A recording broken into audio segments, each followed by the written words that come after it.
How to play Canadian in D&D. Recommended classes: Barbarian, Druid, Cleric.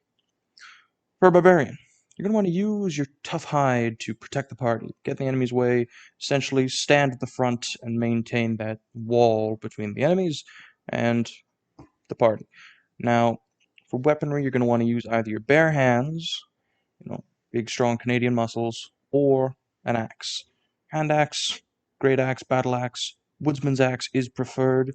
Probably an improvised weapon. Pick up Tavern Brawler. It fits the motif anyway. You should be getting in plenty of Tavern Brawls anyway, considering. Now, you're going to want to boost your constitution to obscene levels. This is for the purpose of both absorbing a lot of hits to protect the party, absorbing a lot of alcohol to injure your liver and show off, and of course, to survive in extremely harsh sub-30-degree weather, as we Canadians must do on a day-to-day basis for about two-thirds of the year.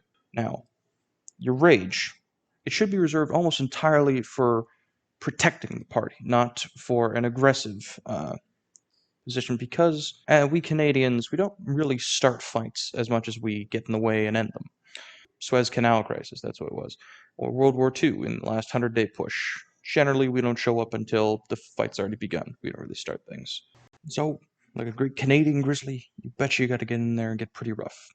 Now, for subclasses, I suggest the Storm Herald Barbarian, with Tundra as your choice of terrain. This is, of course, to demonstrate your being accustomed to extremely cold environments, your survivability in the harsh Canadian weather, and, of course, to inflict this harsh Canadian weather onto the general area around you. Now, I would also recommend the Ancestral Guardian's Path, to accentuate the Canadian heritage and all, go way back generation, the people who colonized whatever area you're using in Forgotten Realms or Eberron to represent your version of Canada. Just make sure that it's somewhere up north, I guess. Of course, how can I forget Totem Warrior? For this, I would suggest using the Canadian Indigenous culture, as storied and rich as it is. Of course, be respectful in your use of it. Don't go all, Hollywood on it. Just, treat it with respect as you're wielding magic powers semi-based around it. But, D&D already borrowed it anyway, so you may as well go a bit farther with it and use some historical accuracy if you can. Or at the very least, just be, respectful with your use of their culture. And actual practice, you'll be using this subclass to mostly just protect your friends and act like the barbarian that you have become. Now, Druid. I'm going to keep this one simple for you. Your list of animals is going to be limited. And I mean really limited. Canadian population. It's Canada gooses, Canada mooses, beavers, and bears. Things like that, you understand. If you got a problem with Canada gooses, you got a problem with me, bud, you understand? It's just to let that one marinate. And guess what? If you, a druid, were to call yourself Canadian, and there's one thing you gotta do every chance you get, and that's harvest some Canadian gold. You better believe it's syrup. Now here in Canada, we have national reserves of the stuff for a reason, so you best follow suit, get your grubby hands on the gooey stuff. And for subclasses, I'm going to keep it even simpler than before. Circle of the Moon. Why? So your patriotic puffin persona can come true even quicker. Becoming bovine is bang on Canadian stuff, with bison roaming the countryside. Now metamorphosis is most merry news to Canadian druid for a few reasons. Marmots may come out to play and stay. Otters ought not to be ousted. Wolverines won't waver in face of danger. Cantankerous caribou can't be carelessly cast aside. So when you build your Canadian druid, keep wildlife in mind along with the land. Great Lakes, Rocky Mountains, you know the drill. Be proud of the land you walk on. Take the land subclass as another option for your deliberation. So the key 2 points: Canadian wildlife, Canadian land for druids. That's the recommendation.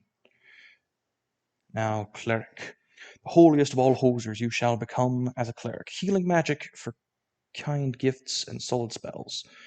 Blessed toque on your head, go out and defend the world. Now, for domains, I'll run you down the list. Death? Yeah, no. Grave? No, yeah. Life? Pray to the almighty Timmies for your healing beverages. Arcana? More like Arcanada. Shows our scholarly side. Forge? Make yourself a hockey stick. Go get a couple games in. Knowledge? Perfect for folks who fancy having French as a second language. Light? The Northern Lights are pretty darn Canadian, so you best believe that's a good option. Nature? Canada Goose lovers look out. awesome addition.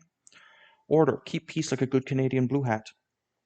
We inspired the whole UN peacekeeping thing. Tempest, Canadian weather is why we call it the Great White North. Good lord. Terrifying. And trickery, nope. You can't call yourself Canadian with that kind of behavior going on. And as far as war, Canadians have some of the finest military pedigree in history, so have at her as a war cleric.